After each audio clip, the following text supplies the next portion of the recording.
round the world race, historical and they finished it here in Portsmouth this morning. And boat now race. Entering back in the Gulf skis, Harbour, still the families, sunny, loved ones, cloudy you can see all weather, lined up on the okay, pontoons 24. and the keelboards, ready I've to got that sunscreen float back. So right that's now. what's going on in Gulf I'd Quay. like to give this That's why question there's so many AGMs. people around, and everything that's taking place at the moment. We are going to have another boat pass our start side in a few moments as well. Sky on sign gems of the full speed voice.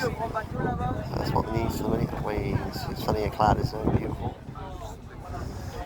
The spinning Katana there. This is my friend Sparky. These clever boats, they actually left last year. Friday things, so It's taken a very long time to sail all the way around the world. Wow. A long journey it is, believe it or not.